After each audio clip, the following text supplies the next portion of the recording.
As a business owner, you should always be working at your level of incompetency. That's a line I've been using for 30 years in training staff to help them understand how to leverage better, how to um, train staff below them better, how to help get more work done, and not help and help a staff not be so overloaded.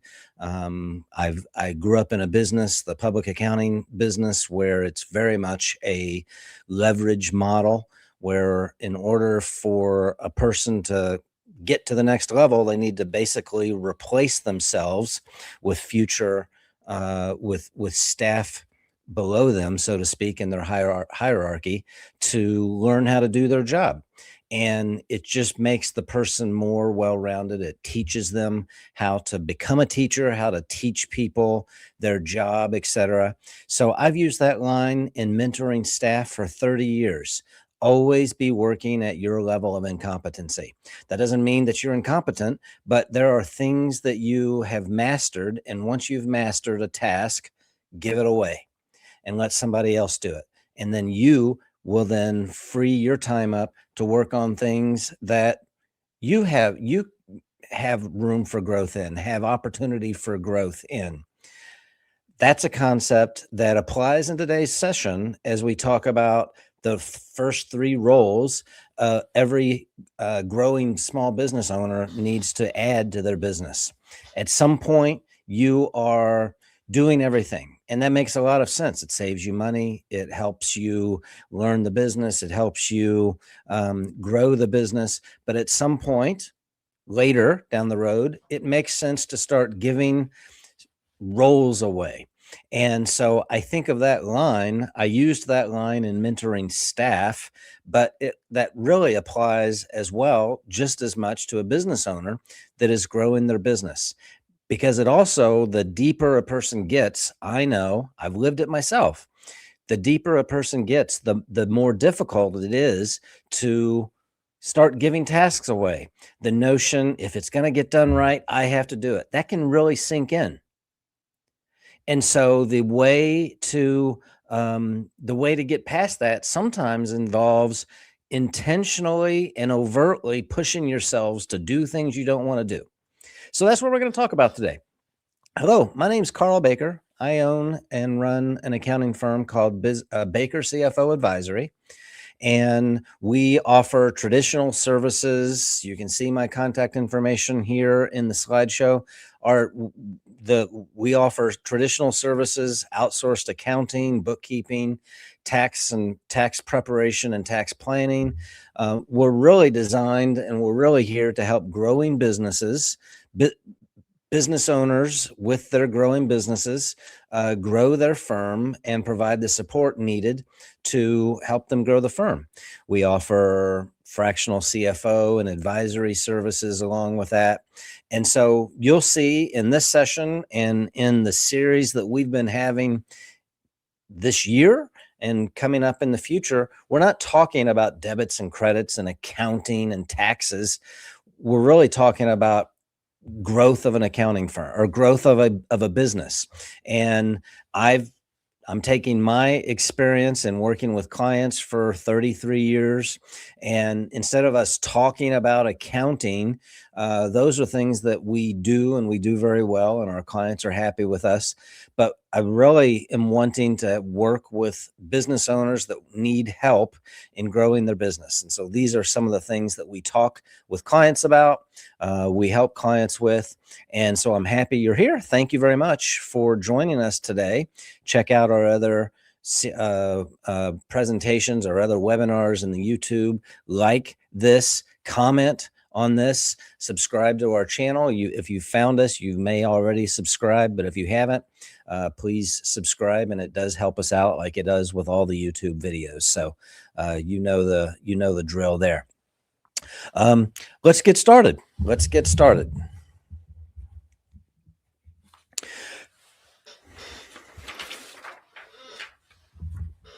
I say that, I need to move the slide in order to get started. All right, so you're a business owner. You're growing the business. You have designs on growing a business. You have goals. You have thoughts about that. And maybe you've done that before. Maybe you've done that 15 times, sold a business and move on. Maybe this is the first time you've ever grown a business, and you have these aspirational goals of growing a business. That sounds glamorous and sexy. And we'll talk about, understanding your why here in a minute. But what does growth really do to the business besides provide financial rewards to you as a business owner, to your staff, gives people jobs? Those are all things that we think about. But also, it's important to understand that growth really means more complexity. And so, as you think about growth, it's important to have some foundational things in place and have a plan in place to handle the things that come with the sexy thing that we think of as growth. So, what are some of those things? Well, you'll be handling right now. Let's say it a different way. Right now, you're handling everything. You're handling operations, sales, marketing, etc. But as you start to grow, you're not going to be doing everything. You're going to be leveraging some of those things. So other things that happen is you'll start to see whether the protocols and procedures in place that you have put in place, whether they are sufficient or whether there needs to be work there. Do you have all your financing in place? Do you have good systems? Do you have good policies as you bring people in? Do you have a good training and an onboarding system? So those are all things that you have to think about as you're chasing this growth goal. The line on this slide, the third line says, as you grow, as you have this complexity that is entering into your business, things that used to work when you had X number of clients or customers, things that used to work then don't necessarily work if you have grown by a factor of 10x. Things that used to work when you were working on your own, where you had all this stuff in your head, doesn't necessarily work as much as you are thinking about as you are adding people. They don't have all these, your staff don't have all this stuff in your head. In their head, they need to have some guidance. They need to have procedures and protocols in place. So that's why it's important to have a good plan, to have a good setup, and to have procedures and processes. But we're here today to talk about the actual implications of staffing. I hear all the time. When do we add staff? And we're going to talk about that. But as we segue into this next slide talks about you being the bottleneck. And I have clients right now that need to hear this. I've needed to hear this at times. I'm not criticizing people. It is a very natural challenge when you are in some phase of growing your business. You haven't added all the staff yet. You do naturally, as the business owner, where you have historically done everything, you do become a bottleneck. And that's going to be one of the challenges that you'll need to overcome and think about. Every decision runs through you. Progress slows as workload increases. I've seen that in my own life. I've seen that with clients. I've seen administrative tasks slow down, and we'll talk about a few of those. If everything's running through the owner's text box, text messages, running through their email, running through their phone calls, running through their accounts, with nobody having access to those things and able to help, then there becomes a problem. The business will also, in this particular situation, the business depends on your availability. What happens if you go on vacation? What happens if you get sick? What happens if you're unfortunately in the hospital? Does the business just stop? Yes. So how do we fix that? The way we fix that is we start the process of hiring people. And the line in here that says you can't scale a business that relies entirely on you is very much a truth. there's only so much time in the day. There's only so much work that one person can do. There's only so much work that two people can do. So to the extent that you're setting up scalable systems and protocols, the better. So we have to start changing the mindset from operator to owner. And here's where I ask you to think about what your why is. It very well may be that you are okay with being a one-man shop. You have a job, you don't really have a business, and that may be okay. You may be earning 2 times what you could earn as this business owner than what you could if you were an employee somewhere, and that may be fine with you. So it is important to understand, what is it you're really wanting? What is your why? But if your why includes, and I've talked about that before, it's so relevant as we navigate through these issues. As you're growing a business, it's very relevant in all the things. In the past, we've talked about protocols, we've talked about systems. In the future, we're going to talk about culture. And all of these things are important to think about and to understand what it is your why and why you're doing this. So if your why is to grow, give staff, give jobs to people, have a greater impact on the community, more financial rewards, all those things. If that's just what you want to do, then great. This is a good session for you if you haven't gone through that before. So in that case, you'll need to stop doing everything yourself.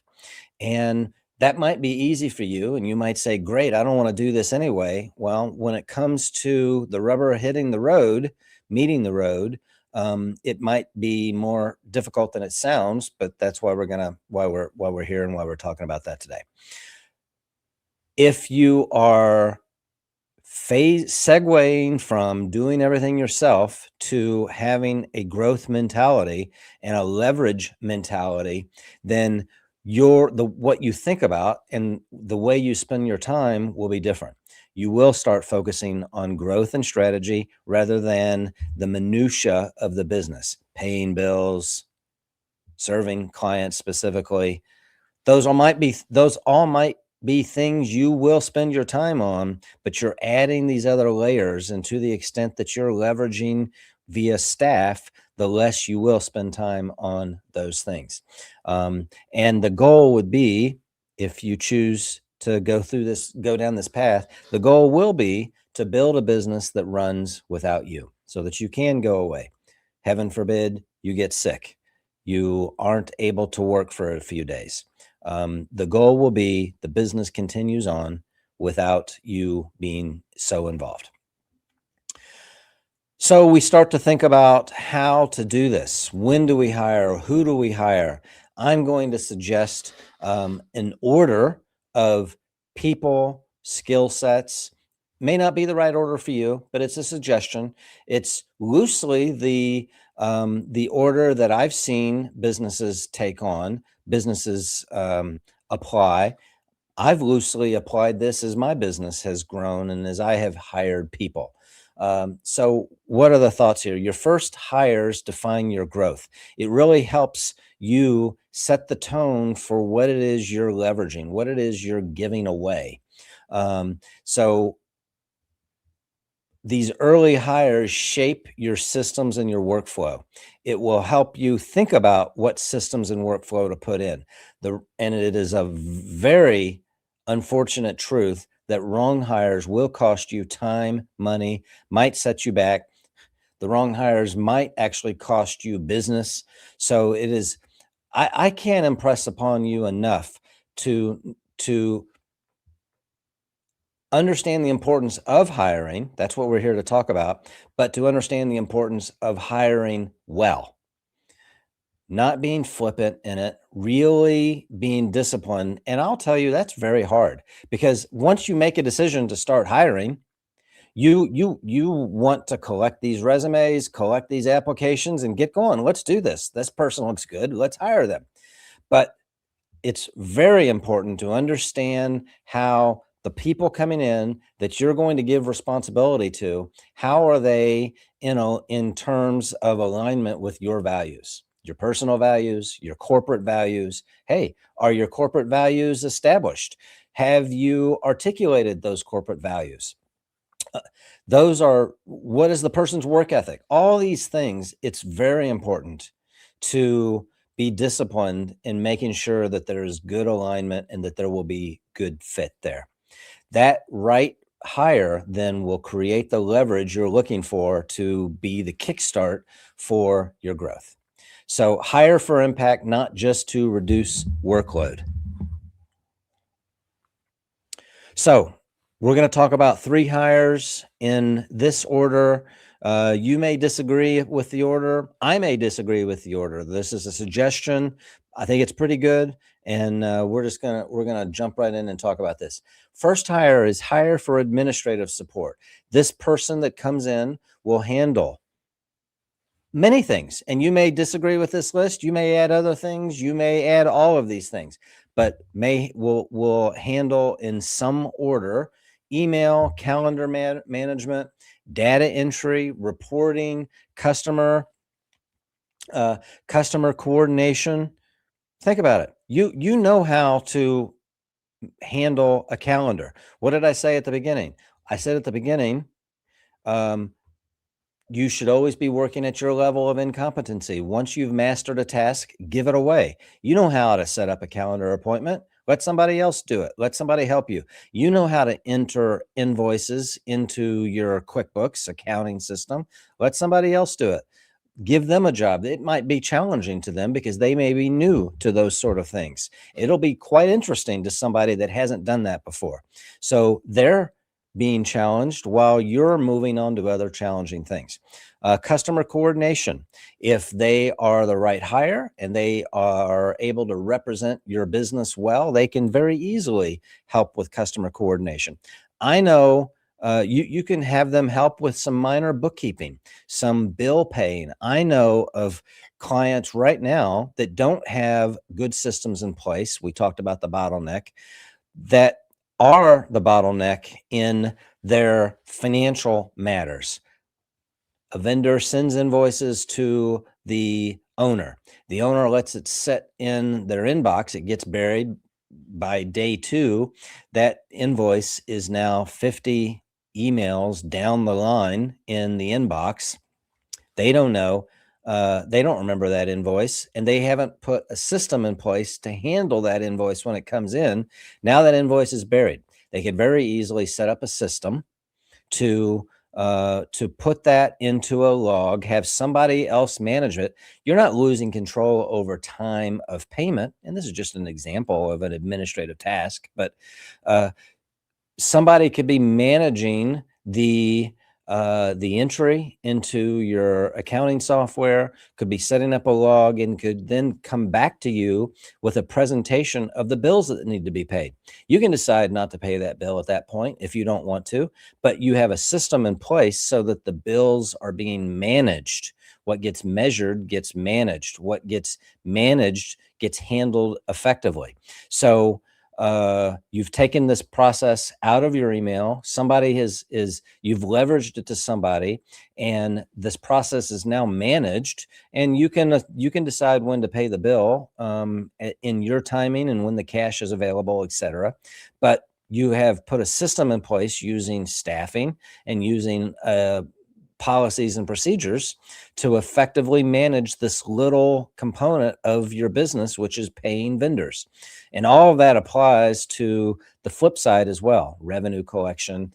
But the point is, administrative tasks will help you leverage your time better. Obviously, the impact we've talked about, freeing up your time, reduces the daily sense of being overwhelmed, getting buried with email, those things. So some of that is perhaps self-evident. Number 2 is a second hire, sales or customer success.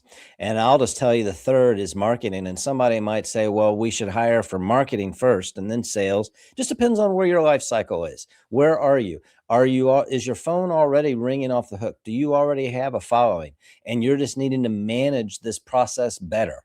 Well, then the second hire can be in this sales process. This person could handle lead follow-up, lead management, client communication, closing support, proposal development. You could have templates for those sort of things. The impact of this is hopefully more conversions. Now we have growth that you would not have had if you were managing all of this still and having bottleneck issues. No missed opportunities, more predictable revenue. You'll start to see trends. You can step back and actually look at the trends instead of answering email and answering proposals. Most, as this line says at the bottom, many businesses, especially if they're past the initial startup phase and they've started to build a following, businesses don't necessarily lack lead, they lack follow-up. This isn't a sales training per se, but you know it, I know it. It is hard chasing prospective customers, chasing people. And it does take more follow-up than we really want to admit. And somebody has to do that. But if you're the only one there and you're also entering invoices into your QuickBooks and you're answering the phone and you've got 30 emails staring you in the face, then something's going to have to slip, and it might just be your lead management. So second hire that we've suggested is the sales or customer service, customer support. Third, marketing support. What does this person handle? Social media and content to help with fostering the pipeline for I use a phrase, setting up that lead generation vacuum cleaner such that your brand is sucking clientele, customers, prospective customers into the front door, metaphorically or in reality. So email marketing, lead generation, obviously all of these things will contribute to that marketing engine, which leads to prospective leads, which leads to price quotes going out, which leads then to yeses happening, which leads to new business, which leads to a need for staffing to complete the customer service. All of these things come from having an effective process here. If you're doing it all, you're going to be limited because we've been talking about these other things that also have to happen. So as you're leveraging, you're building this pyramid that will help you scale your business, and you'll start to spend your time in a different way. I've alluded to it earlier, and I'll mention it now. When should you hire each role? Well, I have two responses to that. Number one is now. When should I hire? Now. If you are a business owner and you have aspirations for growth, I think the sooner you get accustomed to this leveraging, the better it will be for you. So hire somebody now. Find something that you can do, and we're going to talk about that. But find a way to start this process of leveraging. If you need to take baby steps, do it, but do it now. The other answer I would say is when you have that question pop in your mind, when should you hire each role? Well, how much pain are you experiencing in these various areas? Think about as you navigate through all these tasks, put them into buckets. I use the EOS organization chart, the entrepreneurial operating system, to articulate that. You have the visionary, operations below that. You have customer service, finance, sales, marketing, and I think that's it. Finance, HR, hiring. That's the other one. So you've got all these different components to the business, and you might be doing them all right now, but you're wearing different hats. You might be in the finance hat one moment. You might be in the customer service hat one moment. You might be in the sales hat, but you're navigating through these different buckets. So think about the different buckets. Where is your pain, and how much pain can you tolerate? Are you doing work at midnight? Does that bother you? If you leveraged your time, could you stop working earlier? So as we navigate through this, when daily tasks overwhelm you, think about that being a good leading indicator that some administrative things could be leveraged. Are leads not converting? You know the sales are out there, but your conversion to new customers aren't happening fast enough. Maybe that's a leading indicator.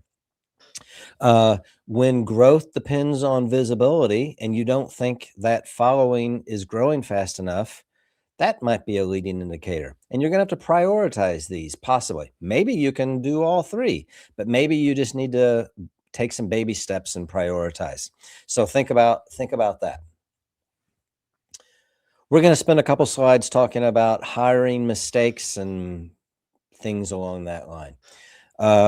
Hiring too late. So I can't impress upon you enough the concept, especially if you're wanting to grow, if you're wanting to handle your work life differently and spend your time differently, doing this sooner rather than later is very important. Avoiding the burnout stage.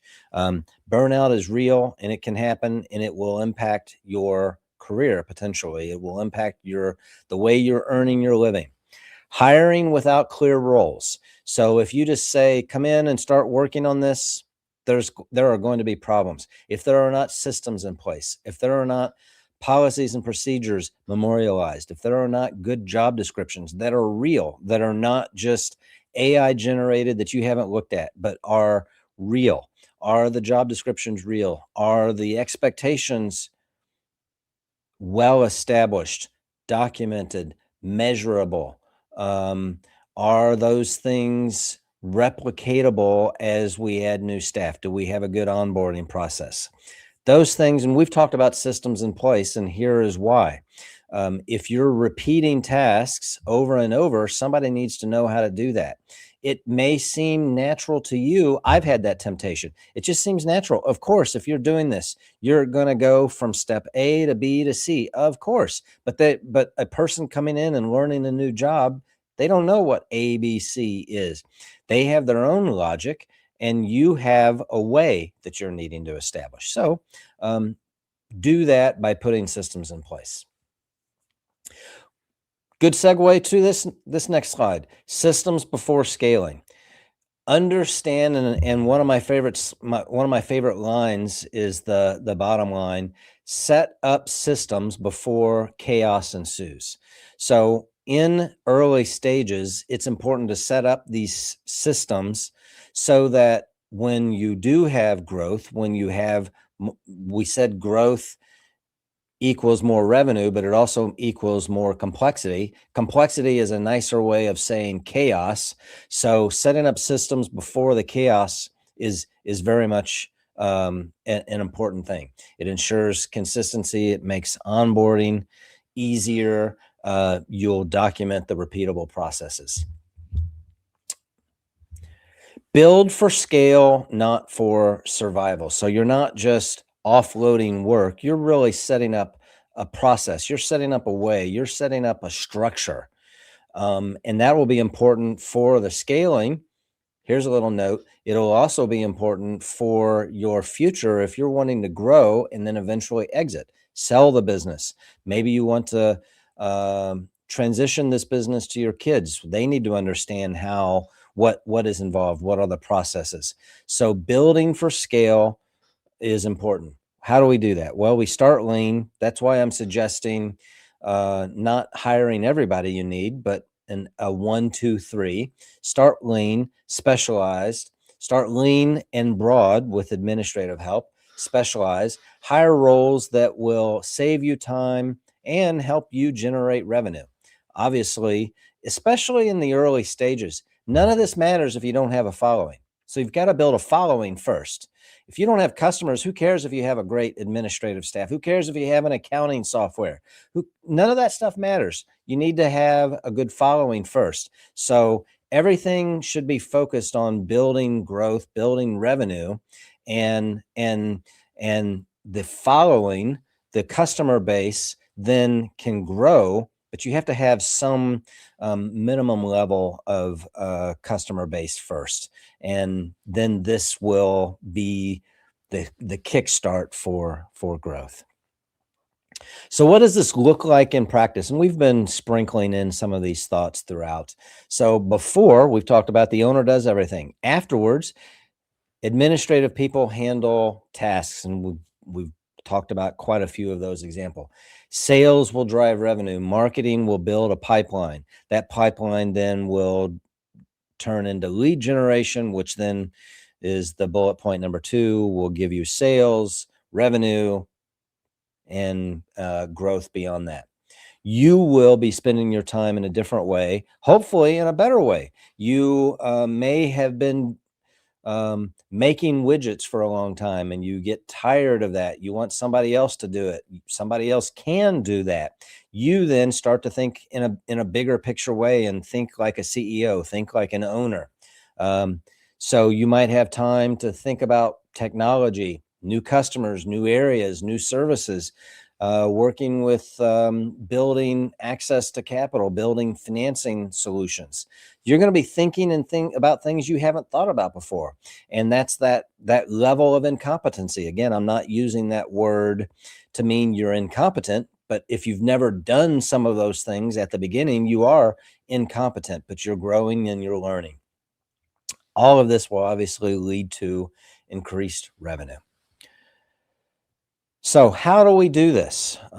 Bringing this sort of to a close and thinking about segueing this, what are we thinking about here?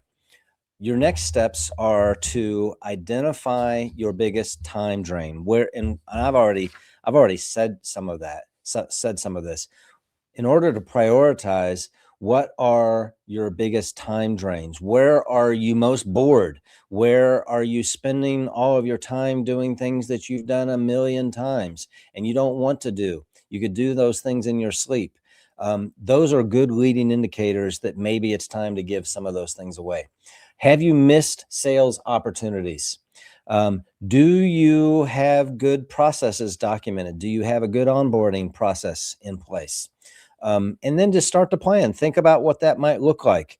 And then making sure that as you are bringing this first person in, do you have a good arrangement for them? Do you have good expectations identified? Do you have a good job description? Do you have a good 1-week onboarding plan? A 30-day onboarding plan, a 90-day onboarding time? You literally need to map out how they're going to spend time and how you're going to spend time helping them. You become a mentor and a teacher. So have a good plan for that first hire.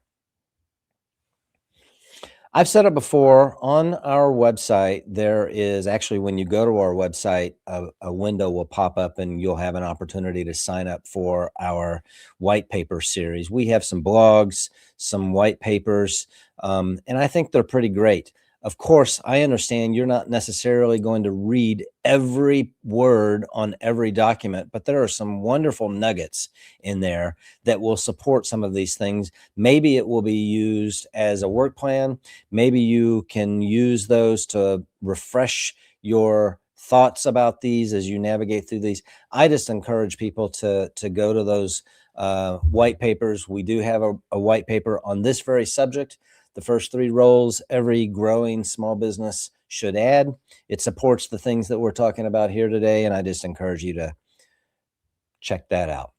So in closing, growth requires letting go. I think that I have impressed that upon this session today. It is the only way you're going to grow. That is a truth. Master entrepreneurs, professional entrepreneurs, the people that have done this over and over, this is what they do.